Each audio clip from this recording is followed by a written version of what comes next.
Bismillahirrahmanirrahim. Assalamu Alaikum everyone. فبشان لي صوتي ويسر لي أمري وحلل عقدة من لساني يفقهوا قولي. This is Islam ASMR artist, and this is a new channel.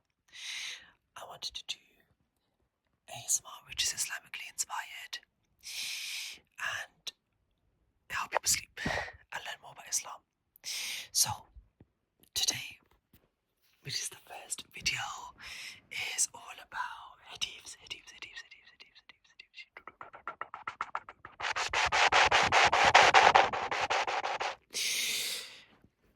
It's all about hadiths. So hadiths are sayings of Allah which are recorded, and those are called, there's a word for it. There's hadiths where it's about direct sayings of Allah, and there's also hadiths where it's sayings of the Prophet Muhammad, peace be upon him, and they were recorded by people around him, Sahaba, his friends, and recorded and passed on time. And these have a long chain of recording, so it's really reliable. I don't want to get into the detail, but yeah, hadiths. So today we are going to be talking about the 40 hadiths recorded by Imam Nawawi's book. Now these are 40 hadiths which are like key hadiths that we should know Islamically. So Bismillahirrahmanirrahim, let's get started. Actions are judged by intentions. So there's a hadith which states, and I'm not going to go into all the ins and outs, but I'm just going to summarize the key messages from these hadiths. But yeah, the first one is actions are judged by intentions. The hadith says, actions are bought by intentions, and every man shall have only that which he intended. This means that these are accepted by sincerity and intention. So if you intend to do something, intend well. And if you're not able to achieve it, you still get a deed for it. Alhamdulillah, it's another hadith, but yeah. So for example, if your intention was to go give someone a gift, but let's say your car broke down or there was traffic or something was going wrong, then you can still get some deeds from that. Well, a deed from that. And if you intend bad on someone, you intend evil on someone, it's not good, because Allah knows everything, right? So make sure you intend well. The second hadith is all about Islam, Iman and Ihsan. The hadith says Islam is to testify that there is no God but Allah, and Muhammad is his messenger. Establish prayer, give zakat, fast Ramadan, and perform Hajj. This talks about the 5 pillars, essentially what we should be doing. The belief, prayer, zakat, fast, and Hajj. So Islam is all about submission to Allah. Submission to Allah. And Allah is our God. There's only one God. There's no images of Allah. There's no statues of Allah. Allah's big and beyond that.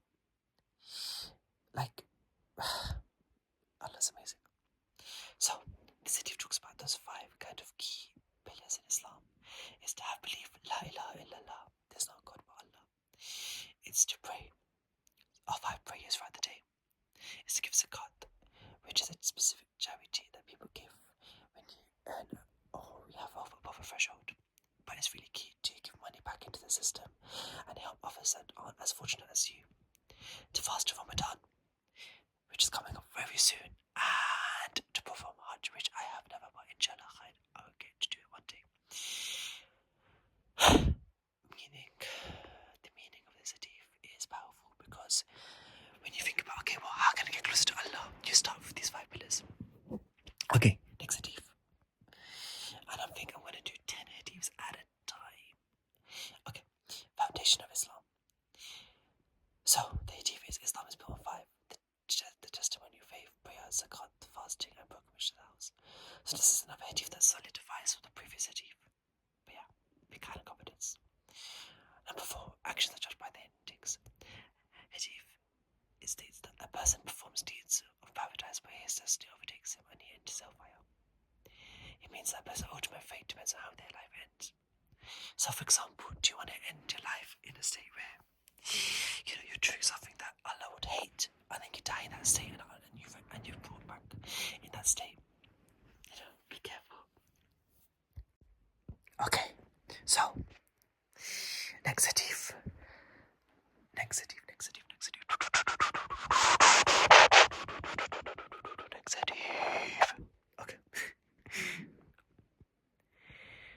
avoid innovation in religion. The hadith states, whoever introduces into this religion of ours what is not from it is rejected.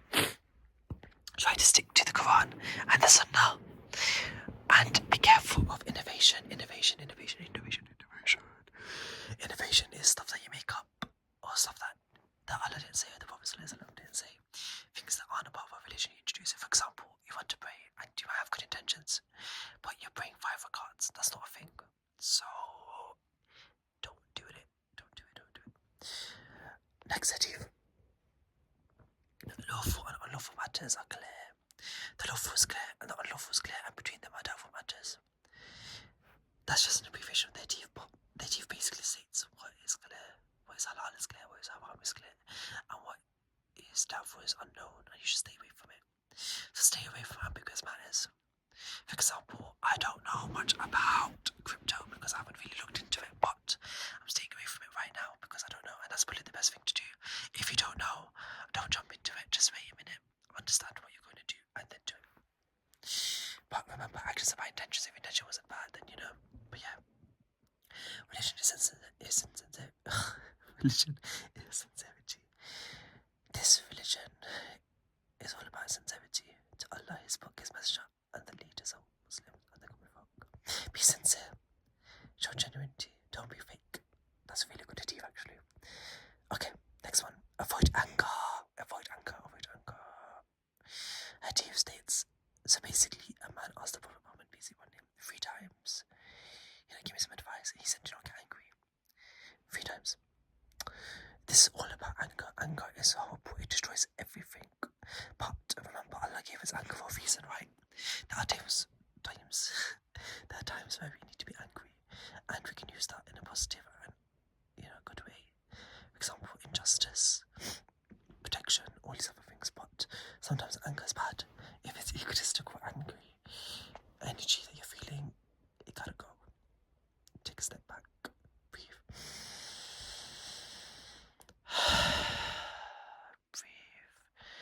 And say, A'udhu billahi minash shaitani rajim. As a refuge from Allah, from the cursed devil. That's a good way to kind of calm down. Next hadith, we have 2 more left, and then I want to take a break. Next hadith is obligation to do good and avoid harm. So the hadith all talks about what I have commanded you, do it to your best of your ability. What I have prevented, abstain from it. This all talk about fulfilling your obligations to the best of your ability and avoid what Allah has forbidden. Try your best, basically. That's a good one. Okay, next one, number 10. Allah is pure and accepts only pure. So the hadith talks about Allah is pure and accepts only which is pure. So it says, avoid unlawful earnings and ensure purity in deeds and wealth. Try your best, Bismillah, but where you can, avoid haram. For example, try to avoid interest, try to avoid fighting with people, try to avoid backbiting, all of that kind of stuff. Okay. Oh wow, that was 10 hadiths. 10. So let's take a step back and let's say, A'udhu billahi minash shaitani rajim. Deep breath. Thank you for listening, everyone. My first video. If you have any suggestions, things you want to cover, let me know. This channel is all going to be about Islamic